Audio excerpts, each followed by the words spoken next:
Before we officially start, let me just quickly introduce the members of Boston Brass to you. On the French horn from Las Vegas, Nevada, Chris Castellanos.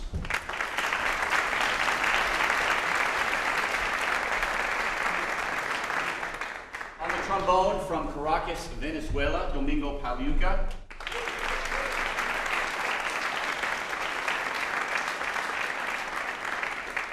On lead trumpet from Alajuela, Costa Rica, Jose Sabaja.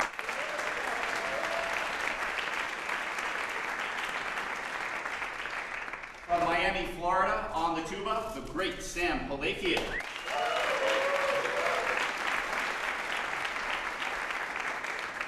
And also on trumpet, my name is Jeff Connor from Boston, Massachusetts.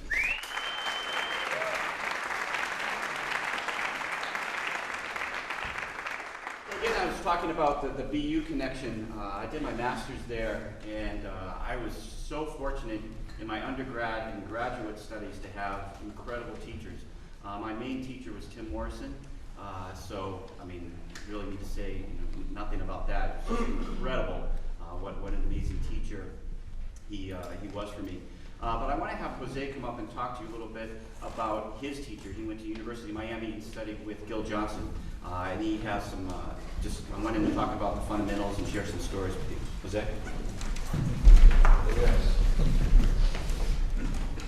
My teacher was great. Thank you.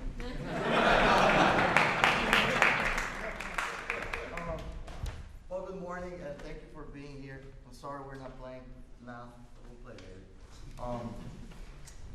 I was very lucky. I was probably 17 years old, and I could already get around the horn. I was doing some solo work and stuff at the time, and I went to the University of Miami to study with Gil Johnson. Gil Johnson played 25 years principal trumpet for the Philadelphia Orchestra, and he is out of the tradition of Sam Krause and all these incredible trumpet players.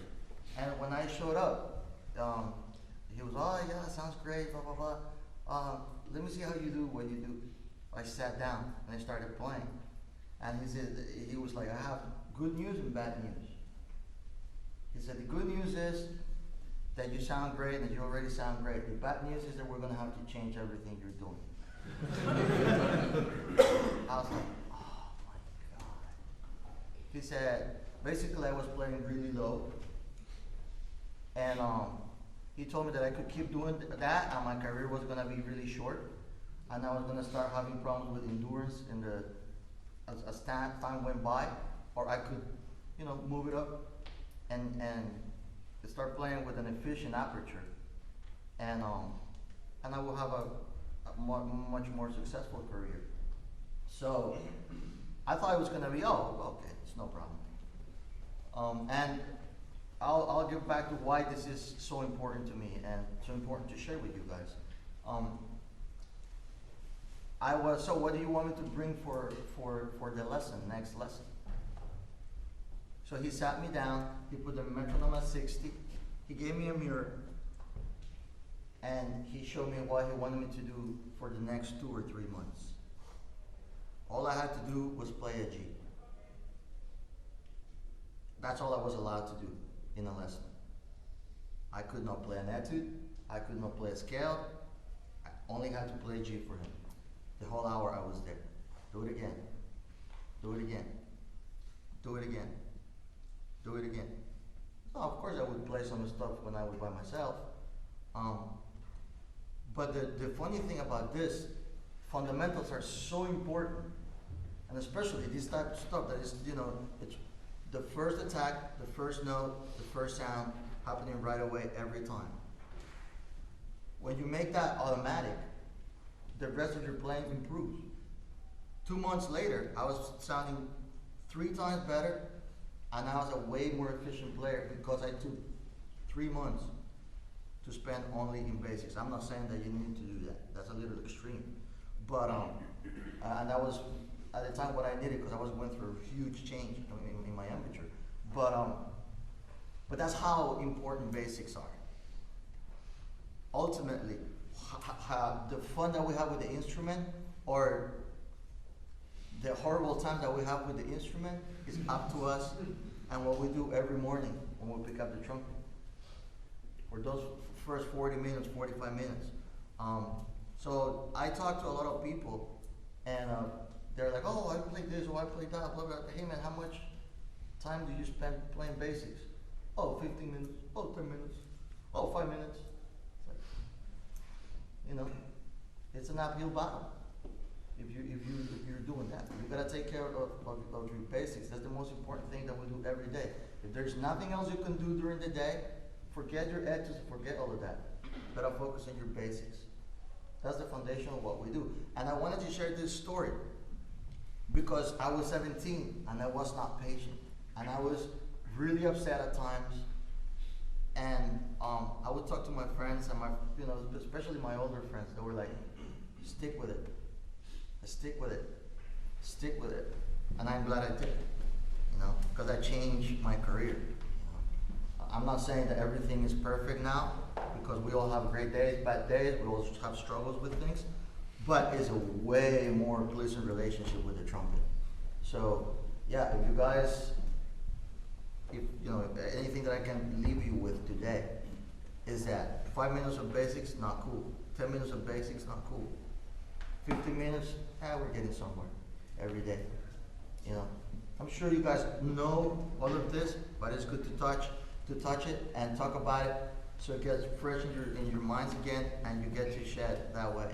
So cool. Now we're gonna have Sam, Mr. Sam Pellegrino.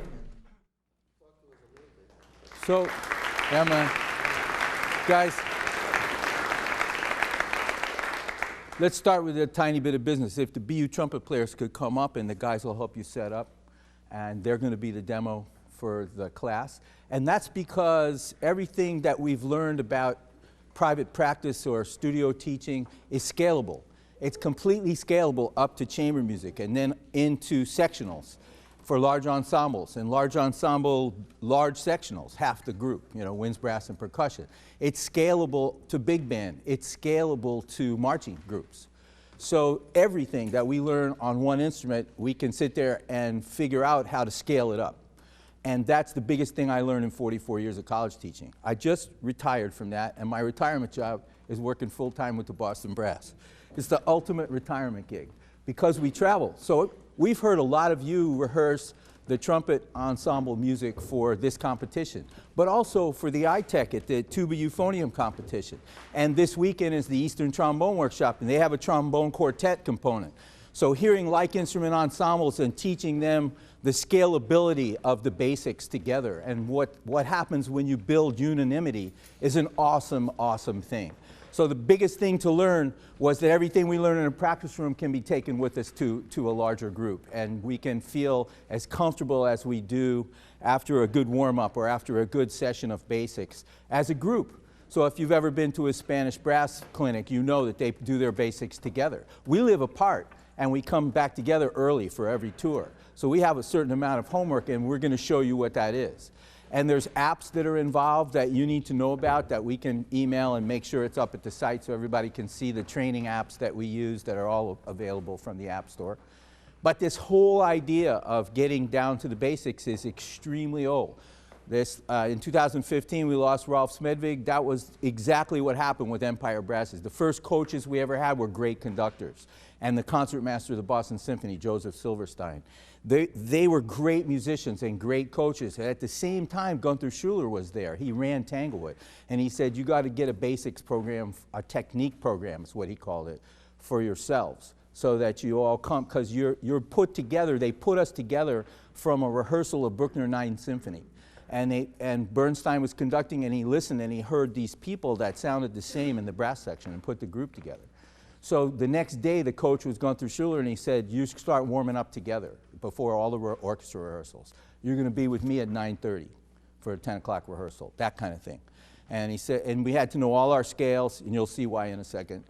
But this whole idea of modeling, of having a way of starting the day that you can allude to so the rehearsals are better, so that performances are better, so that you learn to trust.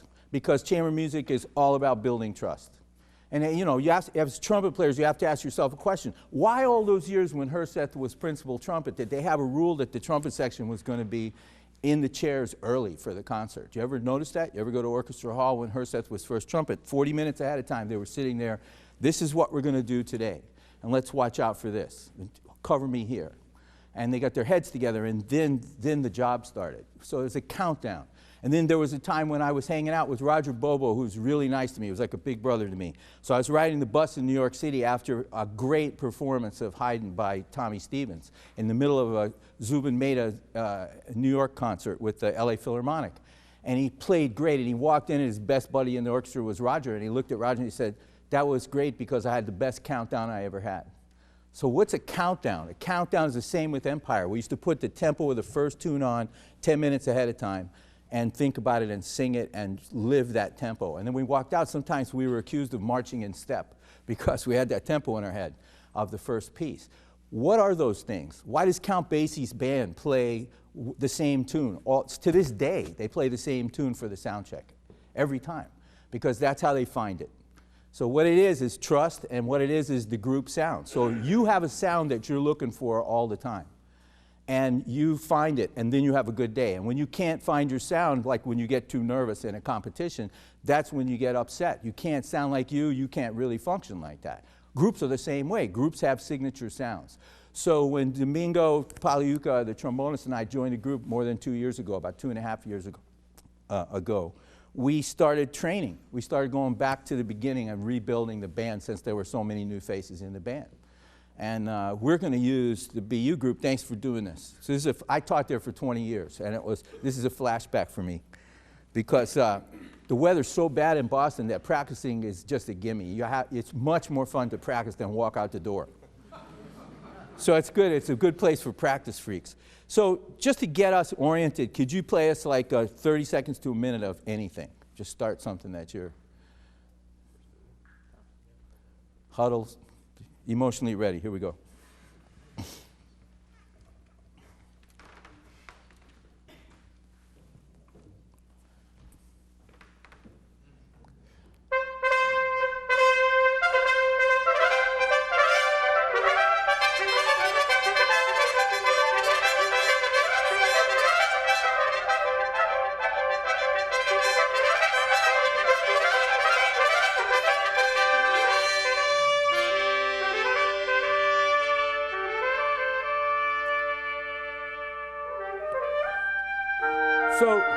So that's just the first impression. We only get to do that once. So we're all sitting here and we just took it in.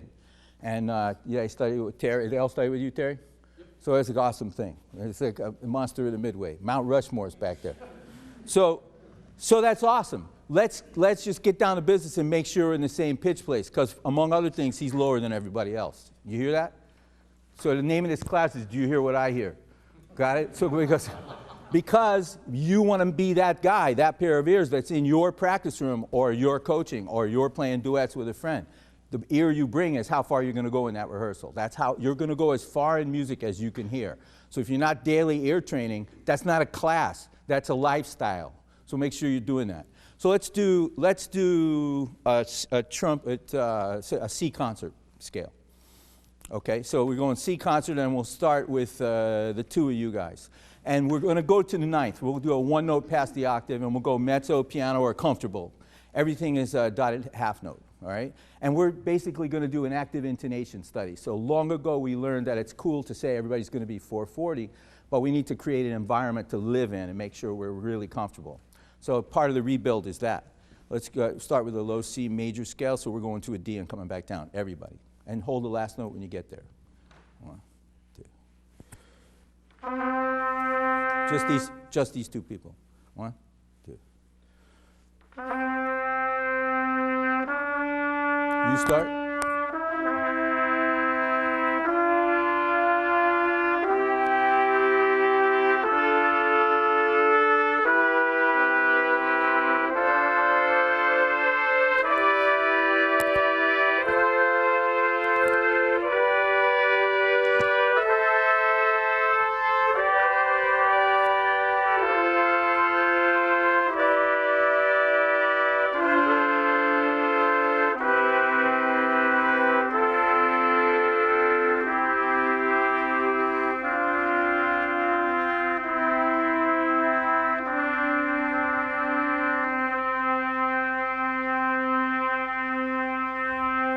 Cool. You guys play a D flat.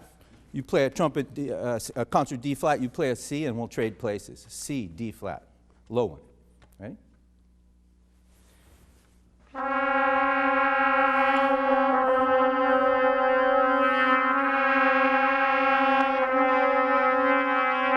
Now you play a D, and you play a C, and you trade places.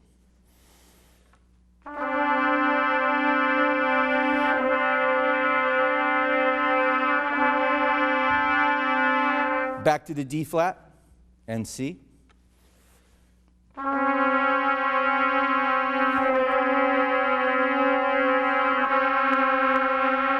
Now everybody play a C. And that sounds like one instrument, and it didn't before. So you got to remember that if we're going to be in tune, we have to be really good at inside the half step. Easy for me. I'm Armenian. Everything's a quarter steps. It's like the Yamaha keyboard that you can buy for the Middle East has this little tuning grid up here, so you can go crazy. You can go quarter steps on every pitch of a 13-note scale. So it's like you really have to get down inside the half step to get that sound where you sound like one. So living in that environment is incredibly important. And then you play the piece. But we'll do something more than that too. Because the other thing we need to do, if everybody's flowing, it's cool. But the two of you are in straight mute, right? So let's plug it in and tune again. Now we're going to do a D flat scale. So we'll do the same thing in a D flat scale, and we'll add you in as a unit since you're written like a unit, okay? And we'll start with the two of you. Will be the first people. So concert D flat. One.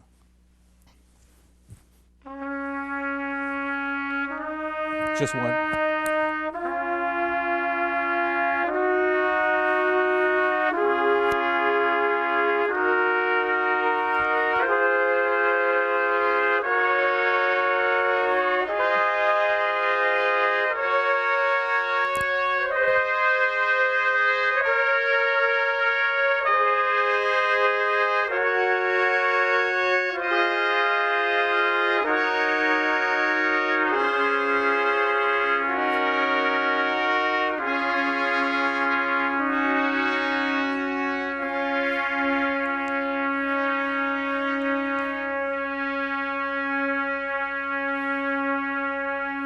Cool, cool. And you're a little bit higher than the band, but when you play the piece, you play really in tune. The coolest thing about it is if we could find a home tuning that feels really good. So just keeping it just a little bit lower than that means you're just going to feel as comfortable as possible. Okay, so now we can really trust. And the only instruction in that whole thing, and that's what Boston Brass is doing every time before we start anything, any service at all, rehearsal, concert, is to find home. And to make sure it's unanimous. Everything's about giving up your ego and finding the center. This is now a personality. It's called a group, you know, and the group has a signature sound, or it's not a group. It's just generic, it's a gig. And that's what we never want to do. We always want to make art happen, all right? So that's a whole lot better. So let's do that and try that 35 seconds of the opening again, okay?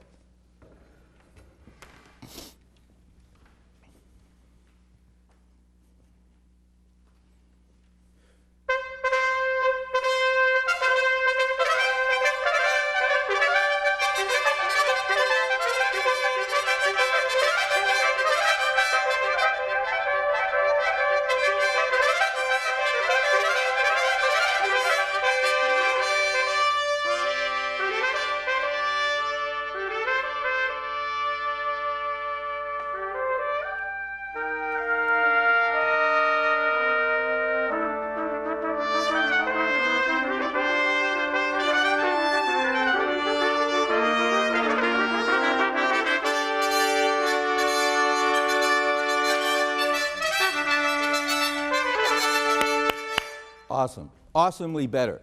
Awesomely better, pitch-wise, right? But the deal is this. So if you ever heard an Empire Brass record from long ago, you'll know that what we're trying to do is get this thing so it sounds so much together that you might get confused who's playing. That's a good sign. But that's just a symptom of something, which is above the group, we're trying to complete the chords if only two people are playing. That was the whole goal. So we were always trying to rehearse in churches or places where we could hear what happened when we cut off. Like we could stop a chord really fast and listen to the ring off. So that's what happened. Is like all of a sudden a lot more music was here, especially in the interior of the group. You started hearing more than 2 people when 2 people were playing. That's extremely important that we do that, because good chamber music isn't everybody in the pool all the time. Good chamber music is combinations of different small groups of people. But when they're really in tune and they really agree timbrally, then they can make more than 2 things happen. So the group was, our 5-piece group was always trying to sound like 15-piece brass choir. But we didn't do it by playing louder, we played it by agreeing. That's how we were trying to do this all the time. So let's go back to that tuning thing that we were doing, and we'll turn it all into quarter notes. So we're basically going to start a loop that goes to the 9th and comes back down again. But I'm going to point to people, and when I do, I want you to decide which articulation we should use, because now we got to start being completely unanimous about what this group's staccato is, what this group's legato is, etc. So you can change to any type of tonguing that you think is available, let's say in this piece, because there's a lot of articulation in this piece. Just grab a type while you're playing your scale, and you, members, will have to pick that person out and hear them change. So this is an exercise in hearing at a distance. And as a matter of fact, let's make it a distance. Let's put you over there by Domingo, and you go over there by Jeff, and then just spread out, you know, go behind the piano.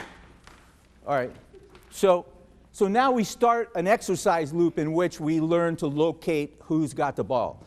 So again, it's do you hear what I hear, only this time it's do you hear what I'm articulating. Okay, so we're going to start with you. You're going to decide what this is. And we'll get the loop going. Once we get it going, it's perpetual motion. When you get to the bottom note, you're on your way back up again, okay? And we'll do it on a C scale. Everybody's cool with that, all right? And watch out, because it's every 4th note. Watch me from when we're going to start. You're coming in second, ready?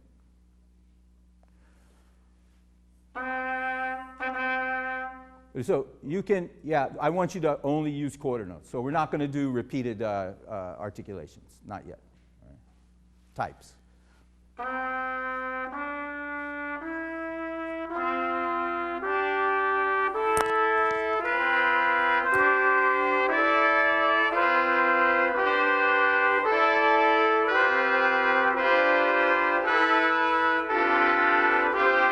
Change.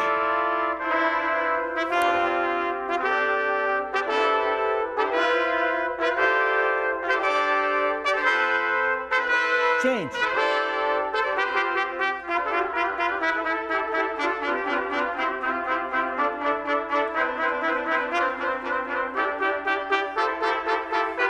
Change.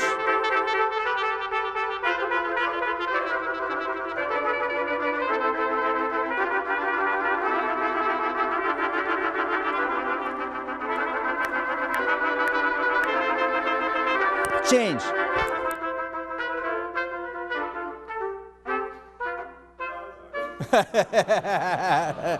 So you want to, that's part of the drill that we did way back in 1970 at Tanglewood.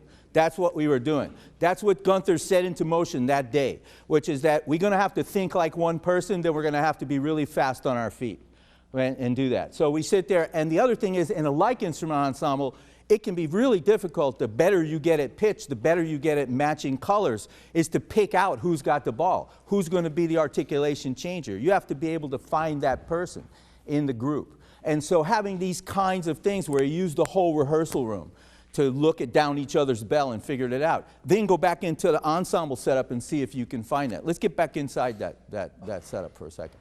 So we're in a situation where we're doing team building exercises before we ever get to the prepared music. So the homework is that everybody knows their part, or there can't be a chamber music rehearsal. That's just not going to happen. Everybody knows that, and nobody should push the rules on that, because there's no shortcut to that. So everybody comes in prepared, but then because you've been in other ensembles, because you've been working on other projects at the same time, you got to drop all of that, and you got to become a group as fast as possible. And this is some of the fastest ways I've ever seen. And it was from the old guard that was teaching at Tanglewood back at the time. And so this becomes really important, because then they asked Empire Brass later on in 1979 to become a brass school, the 9th school at Tanglewood. And so for 21 years we did that. And it was an amazing opportunity to sit there and work with people to learn to find each other at all times. People like Mike Sachs, people like from every walk of brass life, from every type of music. They all went through there in their teens and in their 20s. And it was really fun to get that kind of thinking, to learn how to become a group or a section really quickly so it could export to any rehearsal and be much more together. How to do that, how to do it quickly. How to meet people from a pitch center that's 445, a city that's 445. Like New York and Boston, there was always like about 4 points difference between, you know, I had to pull out this far to go back to New York. I had an apartment in both places. So it's not just pulling the slide out. I had to like listen to 440 and sing scales before I went to a rehearsal in New York because it was so different than Boston. But when you go to a festival, that's where we find each other and that's where we build this super high trust. Cool? So there's one more thing. Let's start the piece, and let's play the whole piece on literally F sharp. Everybody's playing C, right? So it's like, so we're going on low F sharp. So we do a one-note version of this piece, but on low F sharp because it's the most physical place. It takes the most air. It's the most dizzying effect. So instead of doing breathing exercises, we'll sit here and just turn up the demand. So we do everything about the music only on low F sharp.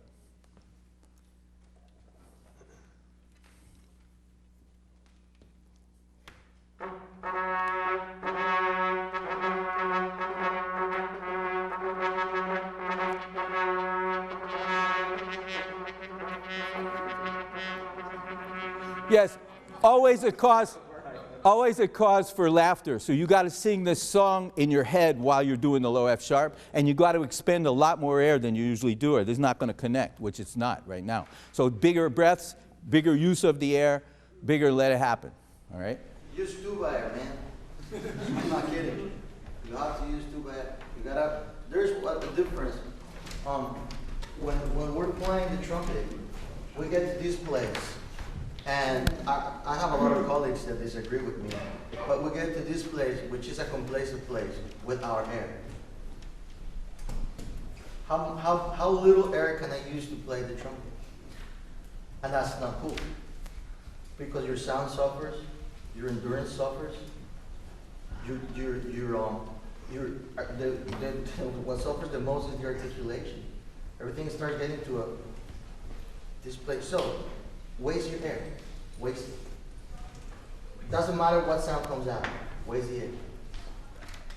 And you got to hear the song in your head. This is a good memory practice because you got to have the song in your head while you're listening to this machine, that's evil machine that's sounding. So if they need to listen to the song in their head, sing the song without the trumpet first. Yeah, let's do it. And by the way, I've been a student of this my whole life. People that make it, you know, you're all sitting here trying to make it. The people that make it, they always sing their music like it's a cartoon.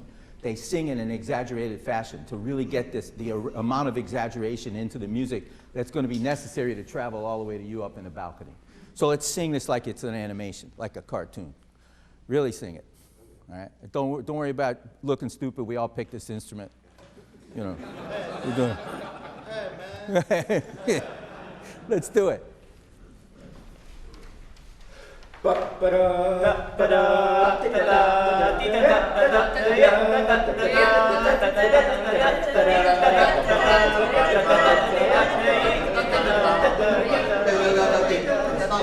it's not bad, but it's not together. So when you play, it's not gonna be together. So we're gonna take it one step even lower for our brains to process this. We're gonna beatbox to this tempo. Okay? So,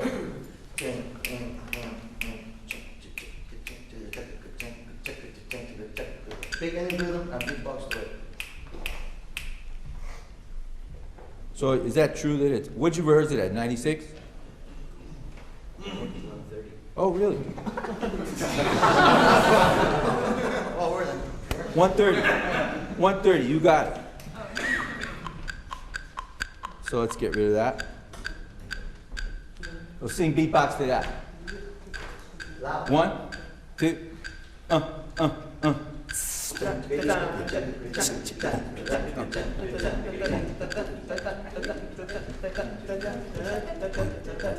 Now I'm going to turn the volume down and see if they got the groove inside of them or not. We do this a lot at Boston Brass. A little bit slow. Keep going.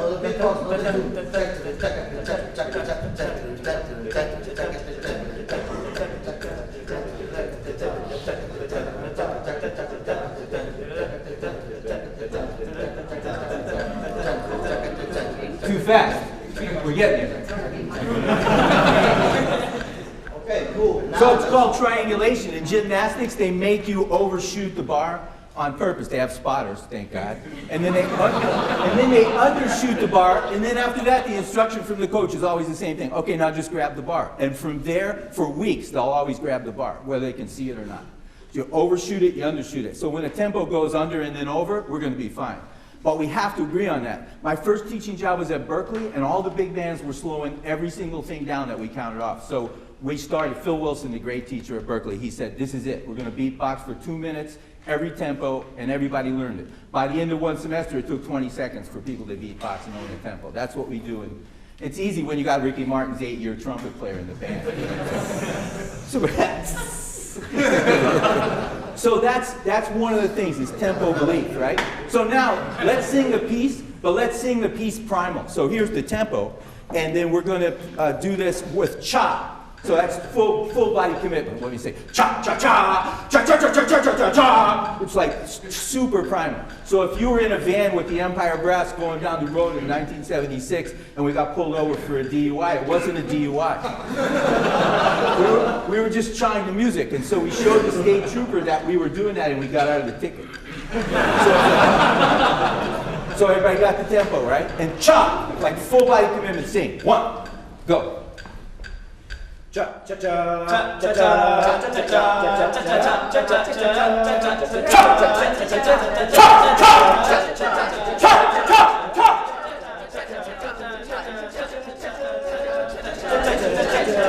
Here we go.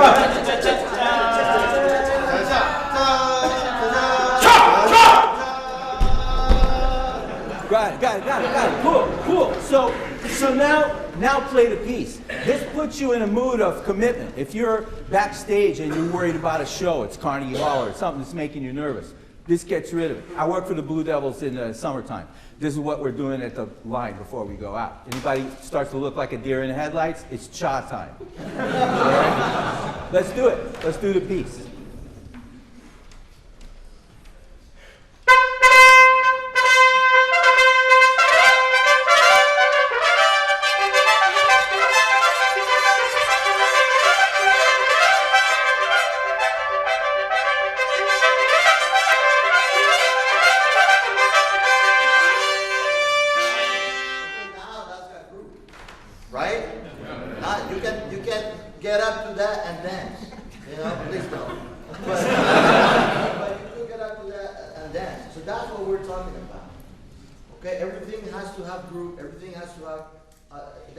That happens with mental commitment, number one, and then with air commitment. So, how do we show up to a gig that we don't know anybody? Ready to play? Because we do this all the time. When I'm in the car, when I'm listening to music, when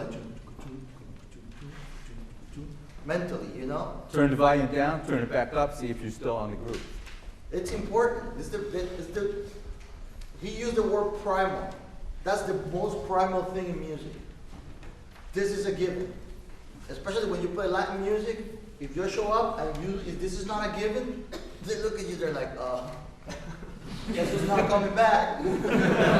So, it's important. It's really important. Now, when you guys play like that, with that much air commitment, and that much rhythm commitment and command of the room, because you just commanded the room. Nobody can think about anything else in the room but what you're doing. Okay? So this is our job. Our job's not to play that thing well. You know, we'll have a good days and bad days. Our job is to influence all these people here and tell them our story. You know, I'd rather hear a guy go like, saying something than somebody playing perfect and it's like, you know, what is he alive? Really? Is he playing the trumpet or is he just a machine? You know? So what you just did now was excitement. It was pure excitement. You know, it was a factor, it was a call. You know? So awesome. Great for you for doing that. Now, can we recreate that right now without going through the and all that? How much tonal and rhythmic memory do we have? Let's test it by use the whole room. So you are invited. You're going to stay here. Everybody else got to go somewhere else. And I'll give you 20 seconds to do it. There's stairways. You can go anywhere you want. And we're going to play the piece apart. So you've seen the Canadian brass do the Gabrielli from 5 different places in the room. And it's always tight. Always, always. It's a rehearsal technique that they brought to the stage. So you need to test this by making it harder than it's going to be on stage. So we're huge believers in overtraining. And 30 years ago, I was the original teacher of Boston Brass. The one thing that group would do would be training. They used to like to rehearse more than concert times because this is fun. A good chamber music rehearsal is a ball to do. Okay, so we go top of the piece. Don't fall, man. Okay, we're ready. Yeah. Everybody ready to go? All right, now we're going to be challenged to trust each other. Now everything we know and hold dear has just left the stage. Okay, here we go.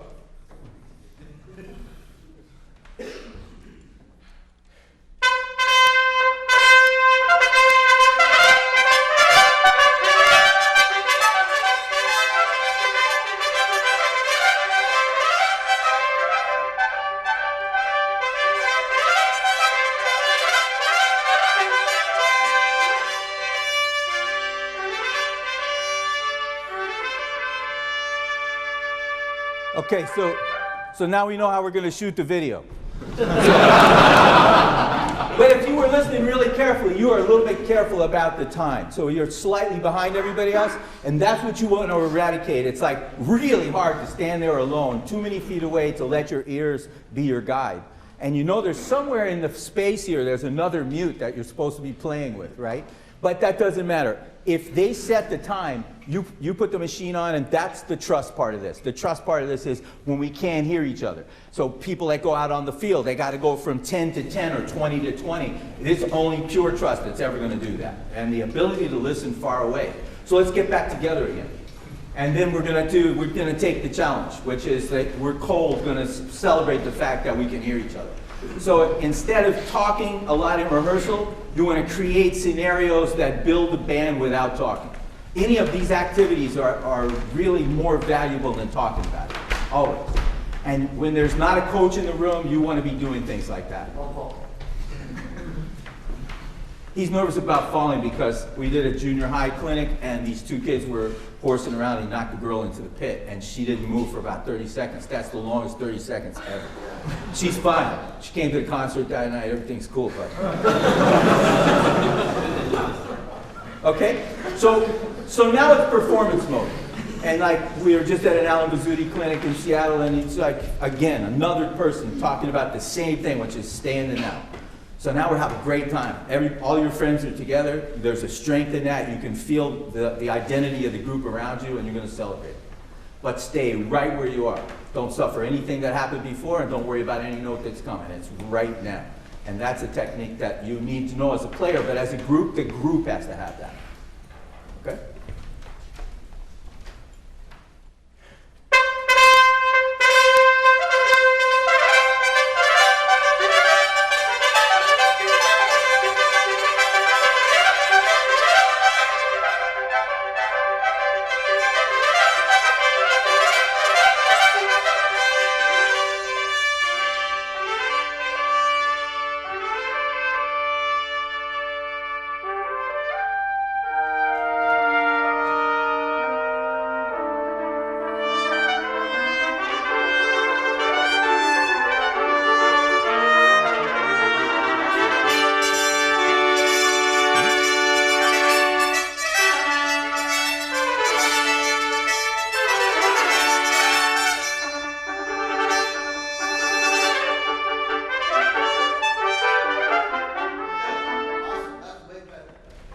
One more thing.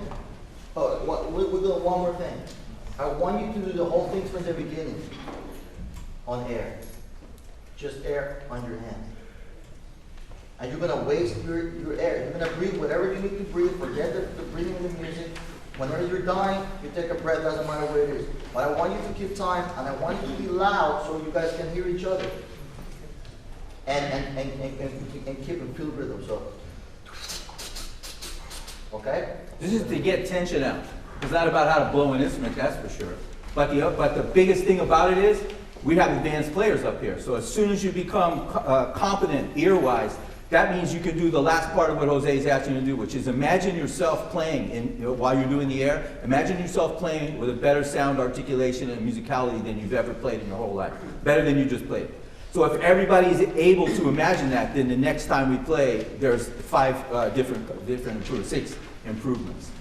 Slight improvements because of imagination. So if we can harness the imagination, then we're rocking in the rehearsal. Now that we've got trust put in place. Got it? So everyone imagine while you're doing this. Feel the music on your hand, but imagine greater than you can even do. Here we go.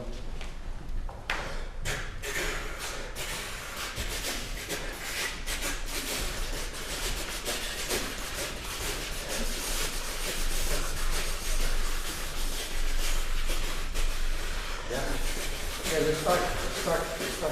So could you hear the piece while they were doing that? You've heard it a couple times. Okay, while you're thinking about that, I want you to understand that when Ralph Smedvig lost the New York Philharmonic job to Phil Smith, he said, you know the difference between me and that guy? That guy. So it says, the difference between me and that guy is if he hears anything at all, he can do it on the trumpet. If he hears a phrase of music that's 32 bars long, he can play it back. I can't do that. And so he went to work on that right away. But if you heard that piece just now because you just heard it in air, you're really listening. And you got to get in that habit so it happens when you pick up your instrument. Let's do it. Let's do what we imagine.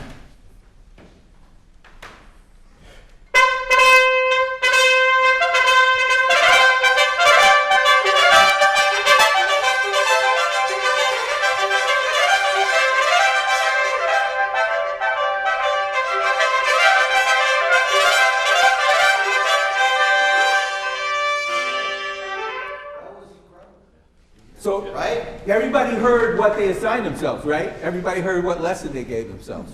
It's awesome. So Times 6 people. You just went 3D on these guys. Yeah, you went and you started doing this, and you mastered the recording. There was a space between you guys, but it was together. It was right down. We went 3D on these people because of that. As simple as that. And as great as the group is,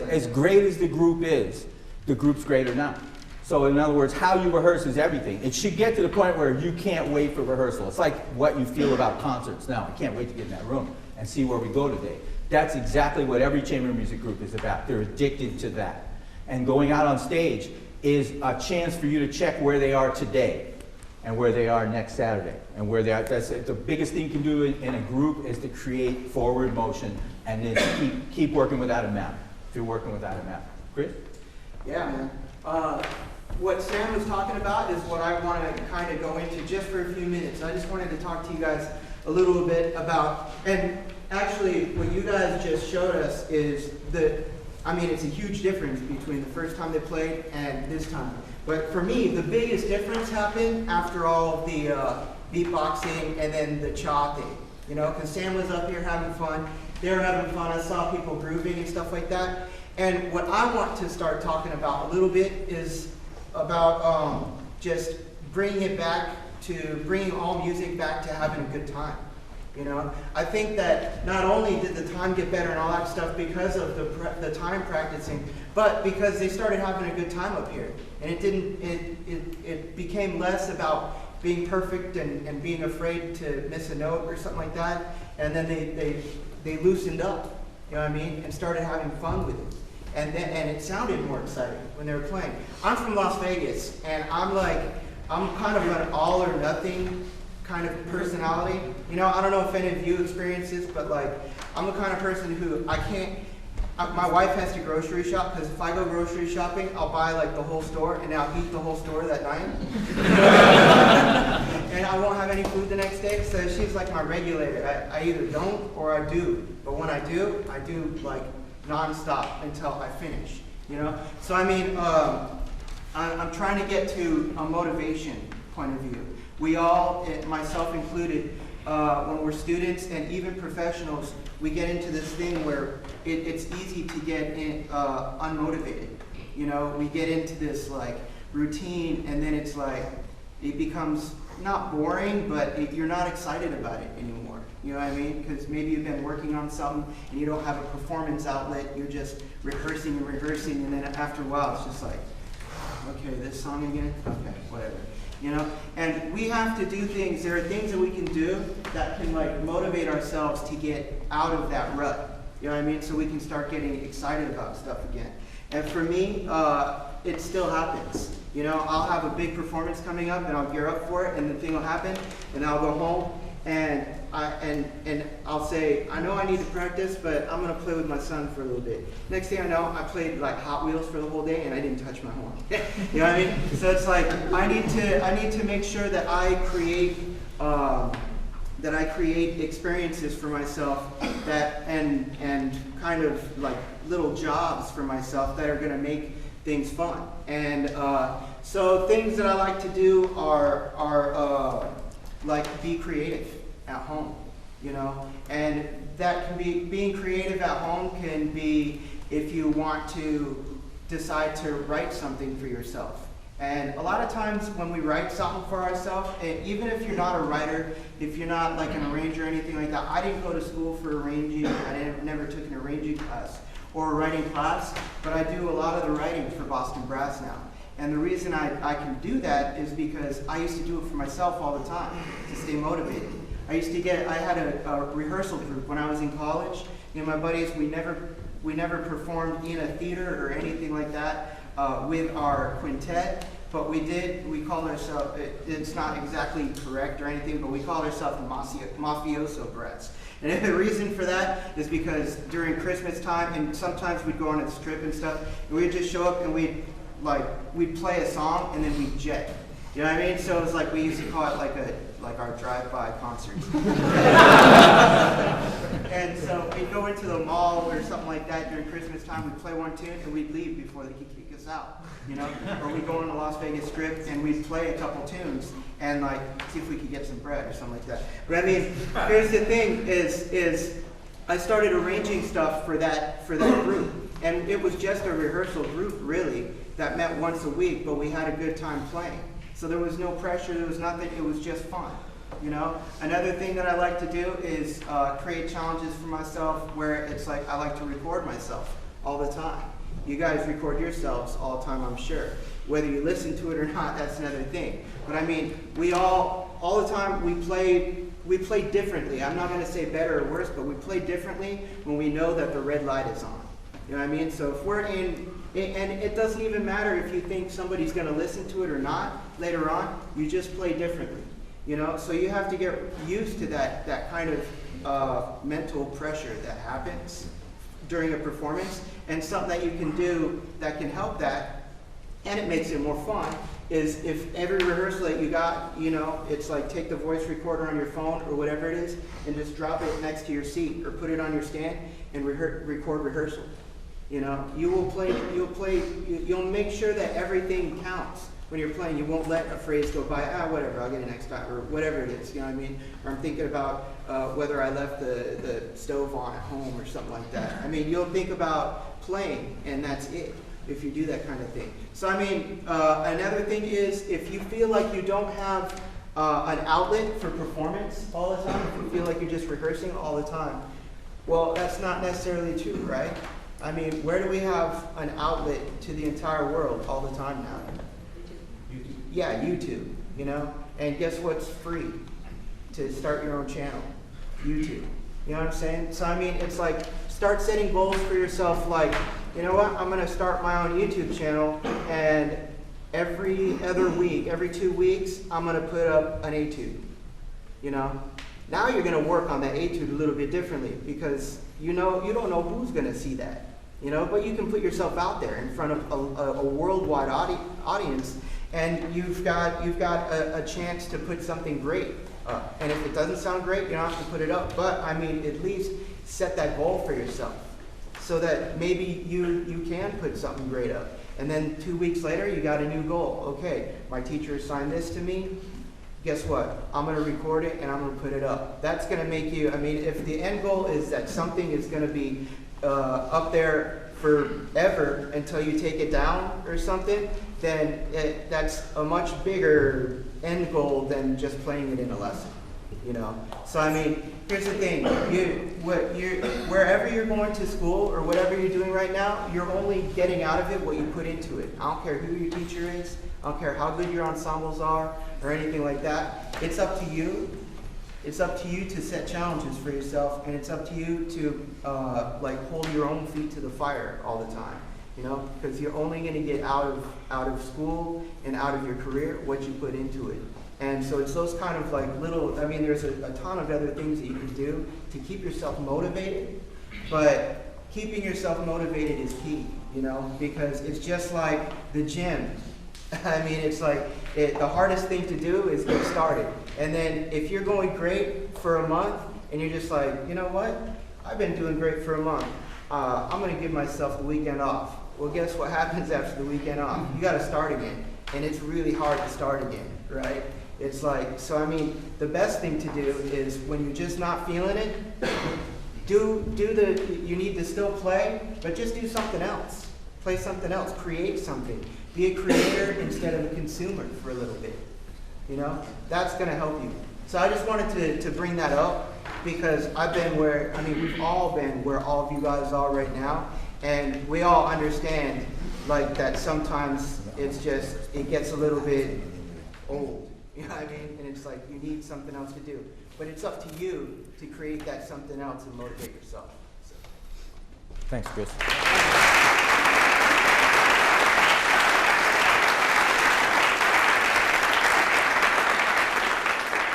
So today at 1:30, Boston Brass will play a concert for you, and that's the tip of the iceberg of hundreds and hundreds of hours in 2 years of rehearsing the way you're seeing today.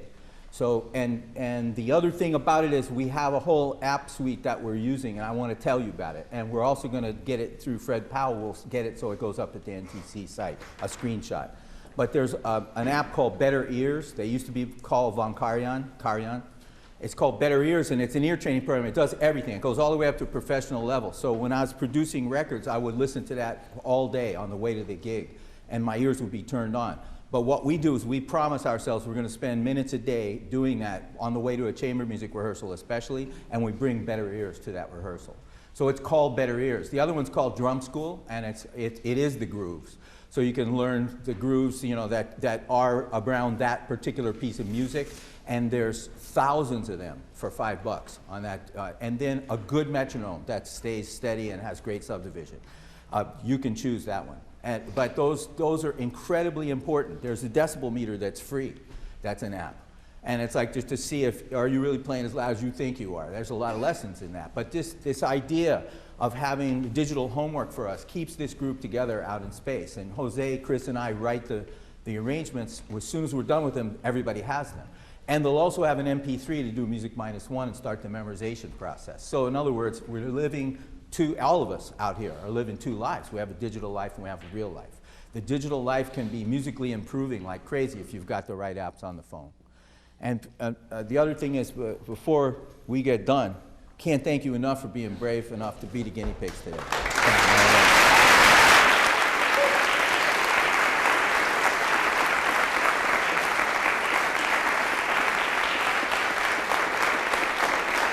So, if you notice the shorts up here, this is incredible that the weather's like this. And today in Boston it's supposed to be some kind of world record, you know. But the other thing is, if you notice in the hotel pool, which is technically closed, anybody swimming, they're either from University of Minnesota or Boston University. So, Jeff? Yeah, can we have one more round of applause for BU Trumpet?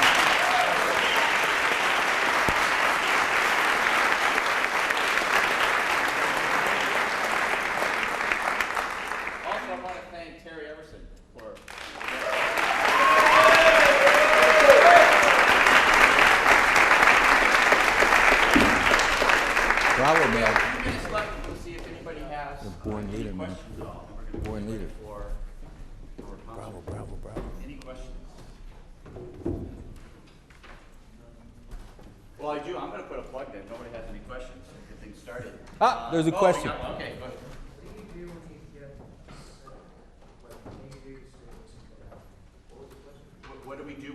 sick? We play. There's a famous Empire Brass video that's from Venezuela, and we look like we're having a really good time. There was a garbage can on the right backstage and the left backstage.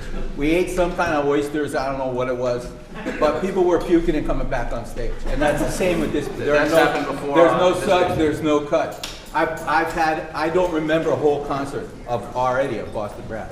Hey man, we were playing this show that we do, the Stan Kenton Christmas show that we play, and I have to go back from playing like classical to play lead. Thank God that Joey Tartell always comes out and helps out.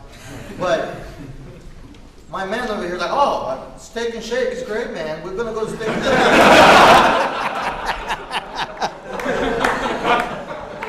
My fault. I should know better. He only eats chicken. So I go with him to Steak and Shake, and guess who gets sick? So I had a fever, and I was really afraid that something bad would happen when I was playing. So you just have to play. And that's when the air and the work that you did on your air pays off the most. When you're nervous, when you're sick, or when you're trying to get rid of tension while playing.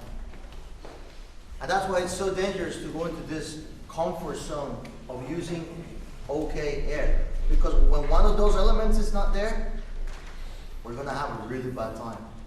A really, really bad time.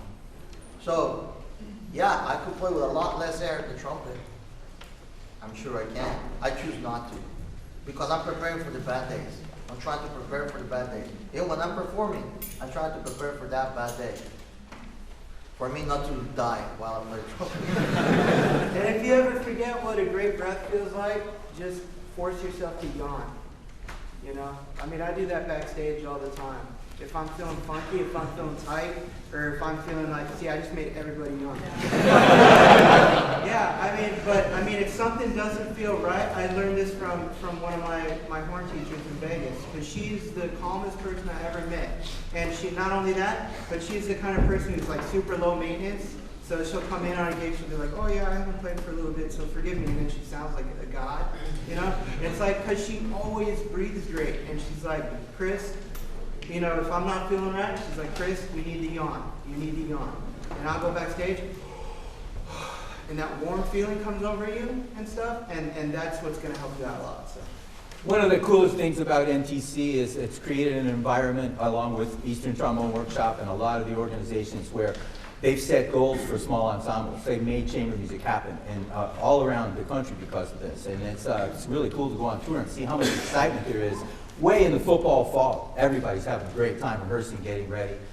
So, you know, if you don't have a chamber music group that you're playing in, please make that happen. It only takes a duet for it to happen for you. But if you're getting large ensemble experience and the private experience of private lessons and auditions and recitals and things like that, when you put that chamber music in the middle, you turn up your musical opinion, your ability to do what we did today, which is hear better, have better group rhythm, better intonation. You bring all of those skills with you to the by yourself time and to the larger citizenship kind of ensembles.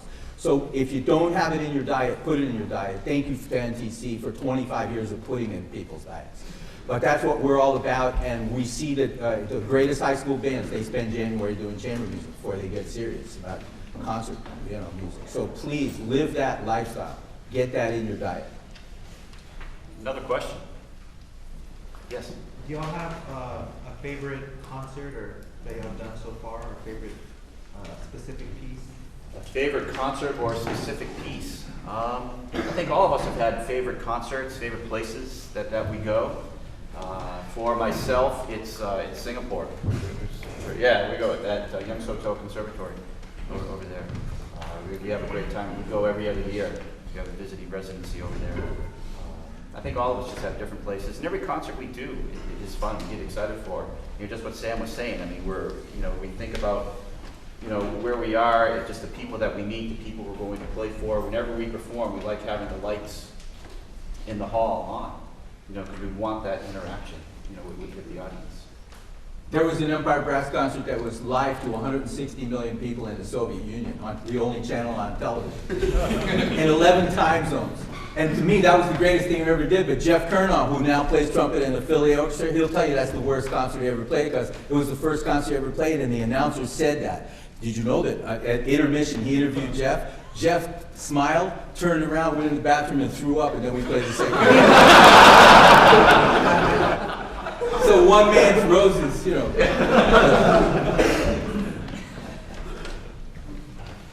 Another one. Yes, What do you consider, I'm not a music major, I do play trumpet, I play it regularly, daily, but I'm not a music major like you all, probably all you people are here. But what do you consider, you made comments, sir, of basics. What are the basics? Basics, long tones, Pardon? long tones, that's probably the most important one, with different dynamics, articulation, or tongue, lip flexibility, working on your air. There's a great book that gentleman co-wrote by Sharon called The Breathing Gym, an incredible tool. Breathing gym, like went to the gym. I was breathing there. Flow studies.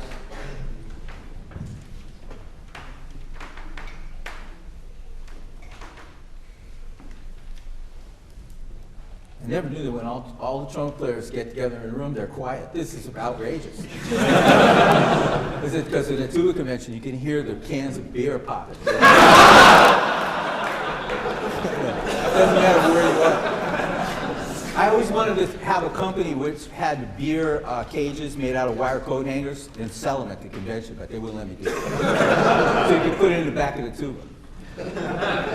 well, thank you all so much. One of the things I wanted to mention was to let you know that the second week of June, we have a Boston Brass Summer Intensive at the University of Wyoming. Scott Meredith is the host, and Scott is here at the NTC.